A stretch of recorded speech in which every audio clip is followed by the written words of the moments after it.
اعوذ باللہ السمیع العلیم من الشیطان الرجیم بسم اللہ الرحمن الرحیم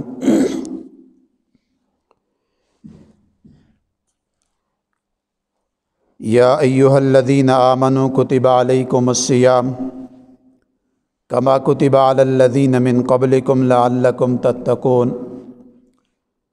صدق اللہ العظیم وصدق رسولہ النبی الکریم ونحن على ذلك لمن الشاہدین والشاکرین والحمد للہ رب العالمین اسألک الحی الذی لم يتخذ ولدا ولم یکن له شریک فی الملک ولم یکن له ولی من الذل وکبرہ تکبیرا اللہ اکبر لا الہ الا اللہ واللہ اکبر وللہ الحمد اللہم صلی علی محمد وعلی آل محمد کما صلیت علی ابراہیم وعلی آل ابراہیم انک حمید مجید اللہم بارک علی محمد وعلی آل محمد کما بارکت علی ابراہیم وعلی آل ابراہیم انک حمید مجید۔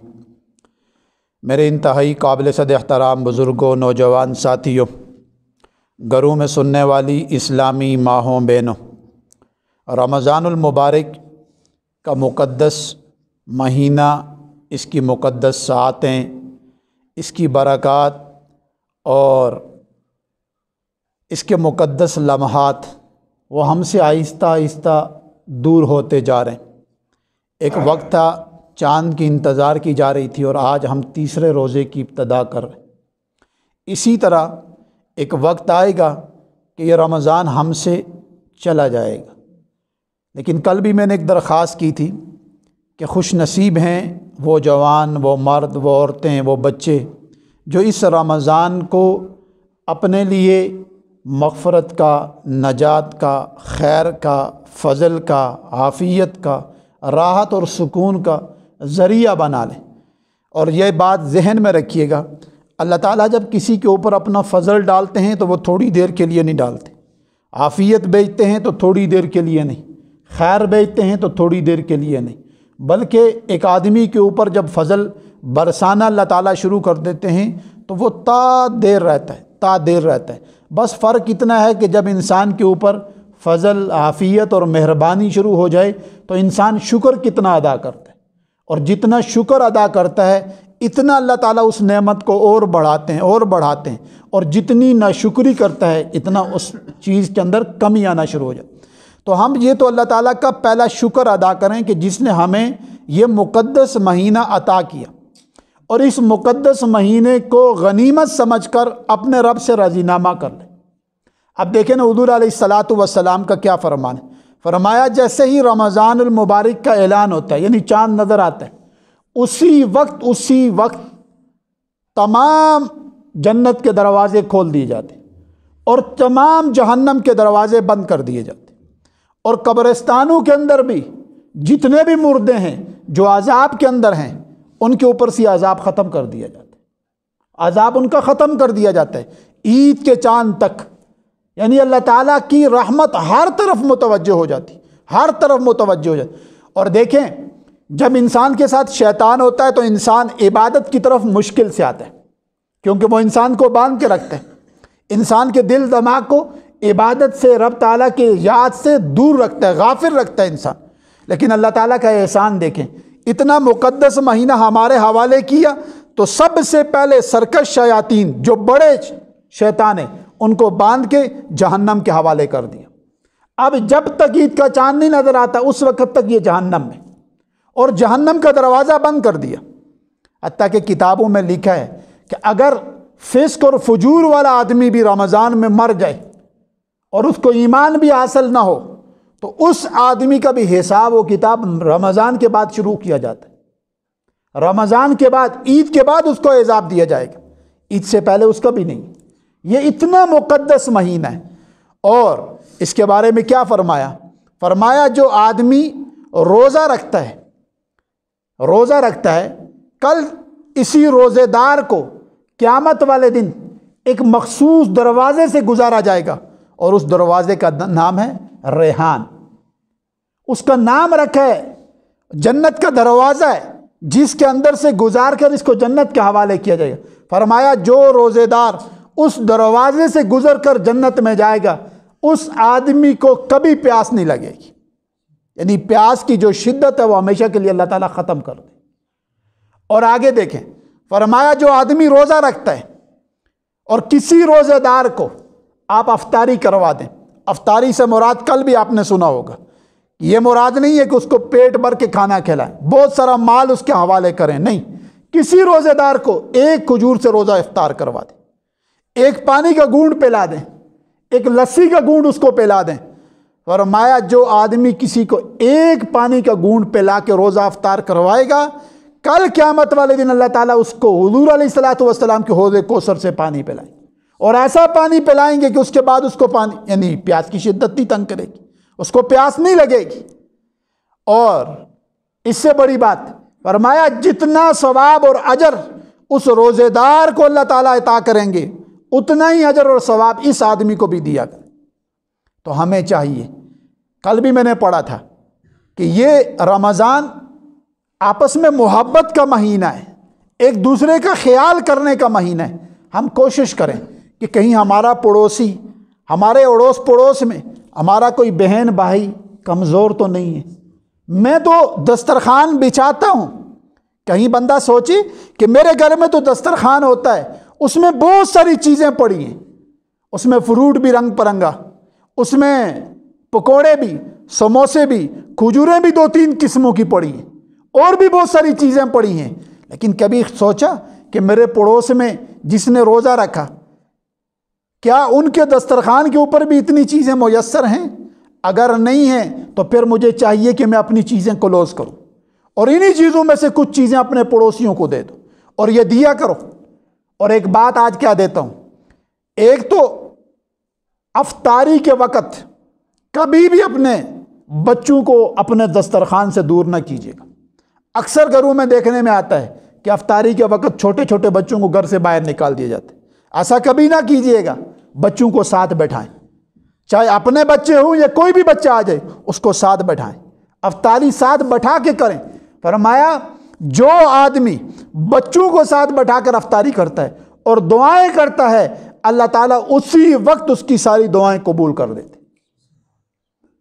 کیوں؟ یہ بچے معصوم ہیں، اور جب افطاری کے وقت آپ ہاتھ اٹھاتے ہیں تو اس وقت صرف بچے یا آپ کے ارد گرد سننے والے آمین نہیں کہتے، بلکہ سمندر کی مچھلیاں بھی افطاری کے وقت روزہ دار کے لیے دعائیں مغفرت کرتی اور آمین کہتی ہیں۔ اے اللہ، یہ جو مانگ رہا ہے، چاہے عزت مانگ رہا ہے، شہرت مانگ رہا ہے، عافیت مانگ رہا ہے، بیماریوں سے نجات مانگ رہا ہے، آپ اس کو نجات دیں۔ اور آگے کیا فرمایا؟ یا ایھا الذین آمنوا کتب علیکم الصیام۔ اچھا، انسان سوچتا ہے کہ کیا یہ روزے ہمارے اوپر ہی فرض ہیں؟ یہ رمضان کا اتنا بہجل مہینہ ہمارے اوپر ہی ہے؟ نہ، قرآن مجید نے واضح فرما دیا، فرمایا پریشان ہونے کی ضرورت نہیں ہے، یہ روزے میں نے صرف تو اس امت پہ، حضور علیہ الصلوۃ والسلام کی امت پہ فرض نہیں کیے، بلکہ تفصیل بیان کی۔ فرمایا جس طرح میں نے پچھلی امتوں پہ روزے فرض کیے تھے، اسی طرح تم پہ بھی فرض کر رہا ہوں۔ اور آگے کتابوں کے اندر کچھ چیزیں تھیں جو میں نے سمجھا کہ آج میں آپ کے سامنے بیان کروں۔ دیکھیں، حضرت آدم علیہ الصلوۃ والسلام کے متعلق مشہور ہے کہ ایام 20 یعنی 13ویں، 14ویں اور 15ویں تاریخ کا روزہ رکھتے تھے، یہ ان پہ فرض تھا، ہر مہینے میں یہ روزہ رکھتے تھے۔ اور اسی طرح حضرت نوح علیہ الصلوۃ والسلام عاشوراء کا روزہ رکھتے تھے، یعنی 10 محرم الحرام کا روزہ رکھتے تھے۔ اور اسی طرح حضرت داؤد علیہ الصلوۃ والسلام کے مطابق کتابوں میں لکھا ہے، تورات کے ساتھ یعنی تواتر کے ساتھ روزے رکھتے تھے، یعنی ایک دن روزہ رکھتے تھے، ایک دن افطار کرتے تھے، یعنی دوسرے مہینوں میں دوسرے لحاظ سے 6 مہینے روزے رکھتے تھے اور 6 مہینے کھاتے تھے، یعنی ایک دن روزہ پھر چھوڑ دیتے، پھر روزہ پھر چھوڑ دیتے۔ یہ حضرت داؤد علیہ الصلوۃ والسلام کے بارے میں کتابوں میں لکھے، اور حضرت موسیٰ علیہ السلام کے بارے میں لکھا ہے 40 روزے ان کے اوپر فرض تھے، 40 روزے ان کے اوپر فرض۔ اور اسی طرح حضرت عیسیٰ علیہ الصلوۃ والسلام کے بارے میں لکھا کہ 2 ماہ کے روزے ان کے اوپر فرض تھے۔ اور اسی طرح حضرت ابراہیم خلیل اللہ کے بارے میں بھی آتا ہے کہ وہ بھی ان کے اوپر بھی روزے فرض تھے۔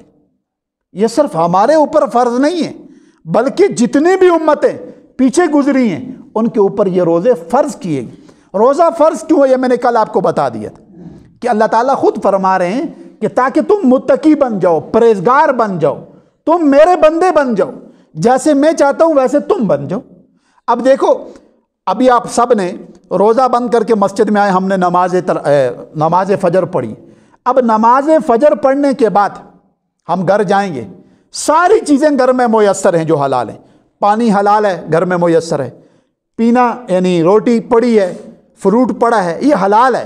اچھا جو شادی شدہ ہیں بیوی حلال ہے، گھر میں میسر ہے، لیکن اب اس کو آپ نے کچھ نہیں کر سکتے، کوئی ہاتھ نہیں لگا سکتے، کچھ کھا نہیں سکتے، کچھ پی نہیں سکتے۔ کب تک؟ مغرب تک۔ یہ اللہ تعالیٰ ہمیں آزما رہے ہیں کہ کیا جو میں نے اس کے اوپر پابندی لگائی ہے کچھ گھنٹوں کی، کچھ وقت کی، کیا یہ پابندی پہ عمل کرے گا یا نہیں کرے گا؟ اگر کرتا ہے تو کیا فرمایا؟ کہا تم اس کے اوپر پابندی کرتے ہو اور عمل کرتے ہو، میری بات مانتے ہو، تو اس کے بدلے میں کل تمہیں جنت عطا کروں۔ اور اگر تم نافرمانی کرتے ہو، چھپ چھپا کے کھا جاتے ہو روزہ، کسی کو نہیں پتا چلتا، جنگل میں گئے وہاں سگریٹ لگا لیا، چھپ چھپا کے کچھ اور گڑبڑ کر دی، فرمایا تم لوگوں سے تو چھپ سکتے ہو، میرے سے نہیں چھپ سکتے۔ اور فرمایا اتنی خطرناک وعید ہے، فرمایا جس نے رمضان المبارک کا مقدس مہینے کا ایک روزہ کھایا، چاہے مرد ہے یا عورت، وہ ساری زندگی روزے رکھتا رہے، اس ایک روزے کا مقابلہ نہیں کر سکتا۔ اور اس کی سزا پتہ ہے کیا ہے؟ سزا کتابوں میں یہ لکھی ہے، جو آدمی جان بوجھ کر ایک روزہ کھا لے وہ 60 دن مسلسل روزہ رکھے، ایک روزے کی 60 دن مسلسل۔ آج ہمارے کیا کرتے ہیں؟ تھوڑے سے بیمار ہوئے، تھوڑا سا گڑیال کے ہم سے بخار نیچے نہیں اترا، روزہ ختم، اور دل میں دماغ میں کیا آتا ہے؟ فدیہ دے دیں گے۔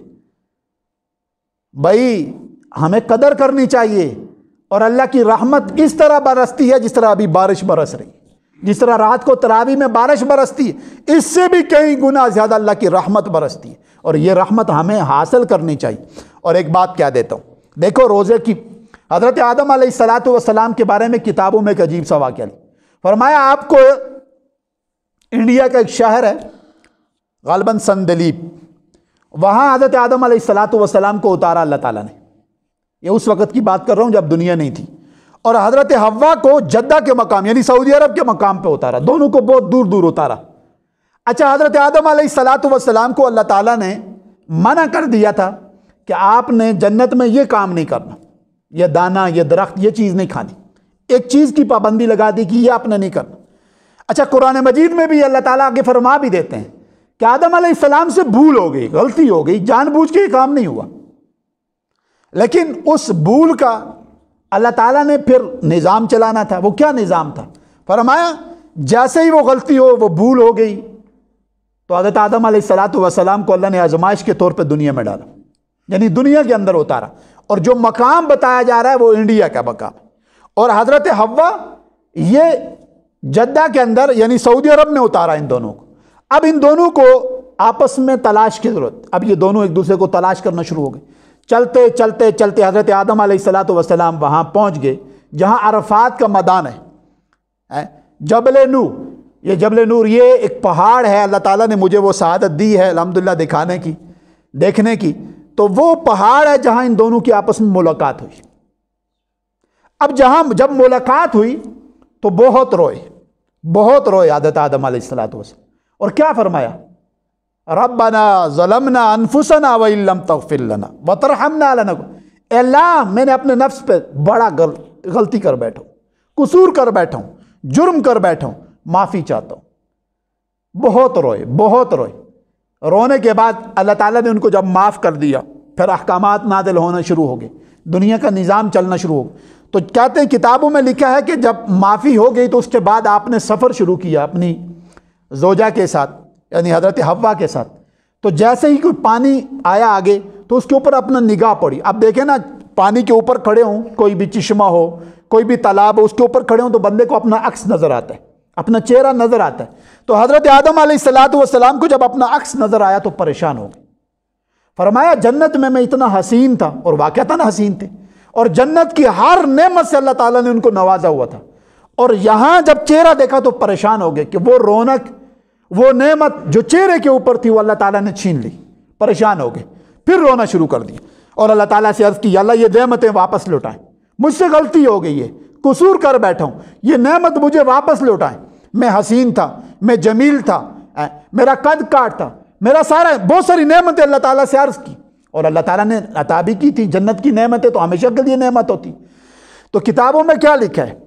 جب چہرہ دیکھا تو پریشان ہو گئے, رونا شروع کر دیا, اور آگے جیسے ہی چلے تو اللہ تعالیٰ کی طرف سے حکم آ گیا. فرمایا اگر حسن چاہتے ہو, نعمتیں واپس چاہتے ہو, اور یہ چاہتے ہو کہ جیسے تمہیں میں نے جنت میں نوازا تھا وہ ساری نعمتیں واپس لوٹاؤں, پھر 3 روزے رکھو. 13ویں کا روزہ, 14ویں کا روزہ اور 15ویں کا روزہ. فرمایا جیسے ہی روزے رکھنے شروع کیے اللہ تعالیٰ نے وہ ساری نعمتیں حضرت آدم علیہ السلام کو واپس لوٹا دی. اور آج بھی ہم سے اگر کوئی نعمت چھن جاتی ہے, گھر چھن جاتا ہے, گاڑی چھن جاتی ہے, کوئی بھی نقصان ہو جاتا ہے, پیسہ ختم ہو جاتا ہے, معاش کا نقصان ہو جاتا ہے, برادری کسی جگہ بھی اپنی عزت چلی جاتی ہے, تو ان ساری چیزوں کو واپس لینے کے لیے ہمیں بھی 3 دن کا روزہ رکھنا چاہیے. اور یہ صرف رمضان میں نہیں, رمضان میں تو روزے فرض ہیں, غیر رمضان کے اندر بھی ہم 3 روزے ضرور رکھیں. جس آدمی کا معاش تنگ ہو, روزی تنگ ہو, جس آدمی کے گھر میں مسائل رہتے ہوں, ٹک ٹک رہتی ہو, ہر وقت پریشانی رہتی ہو, پیسے کا جیب میں ٹھہراؤ نہ ہو, وہ آدمی 3 روزے ضرور رکھے. اور جیسے ہی رکھنا شروع کرے گا وہ نعمتیں اللہ اس کو لٹانا شروع کر دیں گے. اس آدمی کی طرف اللہ کی رحمت متوجہ ہونا شروع ہو جائے گی. اور یہ بات ذہن میں رکھیں, جتنی ہم اللہ تعالیٰ کی بتائے ہوئے احکام اور حضور علیہ السلام کے بتائے ہوئے طریقے اپنی زندگی کے اندر لائیں گے, اتنا ہی اللہ کا فضل اور نظام ہماری طرف متوجہ ہونا شروع. اور جتنا ہم ان چیزوں سے دور بھاگیں گے اور اپنی محنت مشقت سے زور لگانے کی کوشش کریں گے, ہمیں حاصل حصول کچھ نہیں ہوگا, کچھ بھی حاصل حصول نہیں ہوگا. تو اس لیے میرے بھائیوں, بزرگوں اور دوستوں اور گھروں میں سننے والی اسلامی ماں و بہنوں, رمضان کا یہ مقدس مہینہ, اس کا خوب خیال رکھیں. اور آخری بات کہتا ہوں, رمضان کے اندر 4 چیزوں کی کثرت کرو. نمبر 1, کلمہ طیبہ کثرت سے پڑھو. یہ حضور علیہ السلام کا فرمان ہے کہ 4 چیزیں کثرت سے کرو. نمبر 1, کلمہ شریف کثرت سے پڑھو. اور نمبر 2, استغفار کی کثرت کرو. اور 2 چیزیں جن کے بغیر ہم رہ نہیں سکتے, وہ کیا ہے؟ ایک, جنت کی بار بار مانگو اللہ تعالیٰ سے, ہر دعا کے اندر, قدم کے اندر, چلتے پھرتے اٹھتے بیٹھتے بار بار اللہ تعالیٰ سے جنت مانگو. اور دوسرا, جہنم سے پناہ مانگو کہ اللہ مجھے جہنم سے بچا لے, اللہ مجھے جہنم سے بچا لے, اللہ مجھے جہنم سے بچا لے. اور بار بار جنت مانگو. یہ 4 کام کثرت سے کرو. اور کلمہ شریف کے ساتھ دوستی لگاؤ. جتنی کلمے کے ساتھ دوستی لگاؤ گے, یہ انبیاء کا وظیفہ تھا, یہ صحابہ کا وظیفہ تھا. اور اس کلمے کے دیکھیں, حضور علیہ السلام کی حدیث بھی ہے جس کا مفہوم ہے, فرمایا جب تک ایک کلمے والا زندہ ہے اس وقت تک قیامت نہیں آ سکتی. جب تک ایک کلمے والا, یعنی ایک بندہ کلمہ پڑھنے والا زندہ ہے, اللہ تعالیٰ قیامت برپا نہیں کریں گے. تو ذرا سوچو, جو ایک کلمے والا دنیا کا نظام چلا رہا ہے, اس کی برکت سے اللہ تعالیٰ چلا رہے ہیں, تو کیا میں اور آپ اپنے مسائل کو سامنے رکھ کر, اپنی مصیبتوں, دکھ اور غم کو سامنے رکھ کر یہ کلمہ پڑھیں تو اللہ ہمیں نکالیں گے؟ نہیں نکالیں گے. اور یاد رکھو, جتنا انسان کثرت کے ساتھ کسی کی نگرانی میں ذکر کرتا ہے, اتنا انسان بنتا ہے, سنورتا ہے, انسان پھلتا پھولتا ہے. درخت ہے نا, درخت انسان لگاتا ہے, مارچ کے مہینے میں ہر آدمی درخت لگاتا ہے, تو کیا درخت لگا کے ہم چھوڑ دیتے ہیں؟ نہیں, اس کے ارد گرد کانٹے بھی لگاتے ہیں, جاڑیاں لگاتے ہیں اس کی حفاظت کے لیے, اس کی پورا یعنی ایک طریقے سے ہر لحاظ سے اس کا خیال رکھتے ہیں. اور پھر تھوڑے ہی عرصے کے بعد وہ پھل دینا شروع کر دیتے ہیں, اور جب پھل دیتا تو اور اس کا خیال رکھتے ہیں. یہی مثال ہے کہ جب آپ کسی ذکر کی طرف آئیں گے تو اللہ تعالیٰ آپ کو ہر لحاظ سے اپنے اس نظام کے اندر ڈال دیں گے جو عافیت والا ہوگا, جو فضل والا ہوگا, جو رحمت اور راحت اور سکون والا ہوگا. اور اگر ہم تسبیح نہیں اٹھاتے, اللہ نہیں کرتے, اللہ کی طرف متوجہ نہیں ہوتے, تو پھر اللہ تعالیٰ بھی ہمیں چھوڑ دیں گے. پھر چھوڑ دیں گے کس کے پاس؟ بھیڑیوں کی طرف. چاہے وہ بھیڑیے انسان کی شکل میں ہوں, جنات کی شکل میں ہوں, شیطان کی شکل میں ہوں, جس شکل میں ان کے حوالے کر دیں گے. بس پھر وہ بھیڑیا جانے, ہمارا جسم جانے, ہمارا گھر جانے, ہمارا کاروبار جانے, ہماری گاڑی جانے, ہمارا بینک بیلنس, وہ سب کچھ کھا جائے گا. لیکن اگر ہمارے ساتھ ذکر ہے تو پھر اللہ ہمیں بیڑیوں کے حوالے نہیں کریں گے, بلکہ اپنی رحمت میں رکھیں گے. اور جو انسان اپنے رب کی رحمت میں ہوتا ہے وہ کبھی بھی ذلیل نہیں ہو سکتا, رسوا نہیں ہو سکتا. اللہ تعالیٰ مجھے اور آپ کو عمل کی توفیق عطا فرمائے.